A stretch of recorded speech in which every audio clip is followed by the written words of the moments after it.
एक बुजुर्ग औरत मर गई यमराज लेने आई। औरत ने यमराज से पूछा, आप मुझे स्वर्ग लेकर जाएंगे या नर्क? यमराज बोले, दोनों में से कहीं नहीं।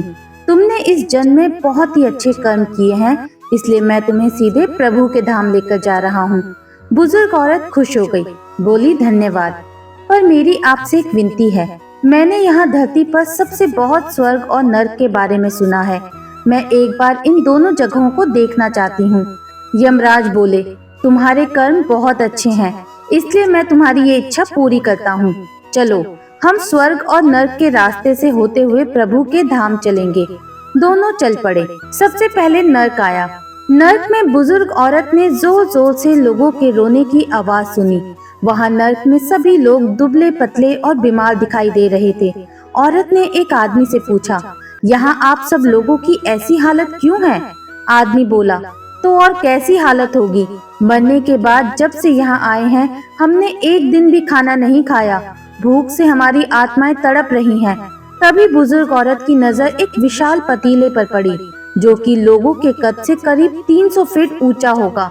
उस पतीले के ऊपर एक विशाल चम्मच लटका हुआ था। उस पतीले में से बहुत ही शानदार खुशबू आ रही थी। बुजुर्ग औरत ने उस आदमी से पूछा, इस पतीले में क्या है? आदमी मायूस होकर बोला, ये पतीला बहुत ही स्वादिष्ट खीर से हर समय भरा रहता है। बुजुर्ग औरत ने हैरानी से पूछा, इसमें खीर है तो आप लोग पेट भर के ये खीर खाते क्यों नहीं? भूख से क्यों तड़प रहे हैं? आदमी रो रो कर बोलने लगा, कैसे खाएं? ये पतीला 300 फीट ऊंचा है, हम में से कोई भी उस पतीले तक नहीं पहुंच पाता। बुजुर्ग औरत को उन पर तरस आ गया। सोचने लगी, बेचारे, खीर का पतीला होते हुए भी भूख से बेहाल है। शायद ईश्वर ने इन्हें यही दंड दिया होगा। यमराज बुजुर्ग औरत से बोले, चलो, हमें देर हो रही है। दोनों चल पड़े। कुछ दूर चलने पर स्वर्ग आया। वहाँ पर बुजुर्ग औरत को सबकी हंसने खिलखिलाने की आवाज सुनाई दी। सब लोग बहुत खुश दिखाई दे रहे थे। उनको खुश देखकर बुजुर्ग औरत भी बहुत खुश हो गई। पर वहाँ स्वर्ग में भी बुजुर्ग औरत की नजर वैसे ही 300 फीट ऊंचे पतीले पर पड़ी जैसा नर्क में था। उसके ऊपर भी वैसा ही चम्मच लटका हुआ था। बुजुर्ग औरत ने वहाँ लोगों से पूछा, इस पतीले में क्या है? स्वर्ग के लोग बोले कि इसमें बहुत स्वादिष्ट खीर है। बुजुर्ग औरत हैरान हो गई। उनसे बोली, पर यह पतीला तो 300 फीट ऊंचा है, आप लोग तो इस तक पहुँच ही नहीं पाते होंगे। उस हिसाब से तो आप लोगों को खाना ही नहीं मिलता होगा। आप लोग तो भूख से बेहाल होंगे, पर मुझे तो आप सभी इतने खुश लग रहे हैं, ऐसा कैसे? लोग बोले, हम तो सभी लोग इस पतीले से पेट भर के खीर खाते हैं। औरत बोली, पर कैसे? पतीला तो बहुत ऊंचा है। लोग बोले, तो क्या हो गया, पतीला ऊंचा है तो यहाँ पर कितने सारे पेड़ हैं। ईश्वर ने ये पेड़ पौधे, नदी, झरने हम मनुष्यों के उपयोग के लिए तो बनाई हैं।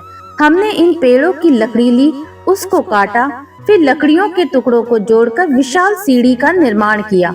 उस लकड़ी की सीढ़ी के सहारे हम पतीले तक पहुँचते हैं और सब मिलकर खीर का आनंद लेते हैं। बुजुर्ग औरत यमराज की तरफ देखने लगी। यमराज मुस्कुराए, बोले, ईश्वर ने स्वर्ग और नर्क मनुष्य के हाथों में ही सौंप रखा है। चाहे तो अपने लिए नर्क बना ले, चाहे तो अपने लिए स्वर्ग। ईश्वर ने सबको एक समान हालातों में डाला है। उसके लिए उसके सभी बच्चे एक समान हैं। वो किसी से भेदभाव नहीं करता। वहाँ नर्क में भी पेड़ पौधे सब थे, पर वो लोग खुद ही आलसी हैं। उन्हें खीर हाथ में चाहिए। वो कोई कर्म नहीं करना चाहते, कोई मेहनत नहीं करना चाहते, इसीलिए भूख से बेहाल हैं। क्योंकि यही तो ईश्वर की बनाई इस दुनिया का नियम है। जो कर्म करेगा, मेहनत करेगा, उसी को मीठा फल खाने को मिलेगा। दोस्तों, यही आज का सुविचार है। स्वर्ग और नर्क अपने हाथ में है। मेहनत करें, अच्छे कर्म करें और अपने जीवन को स्वर्ग बनाएं।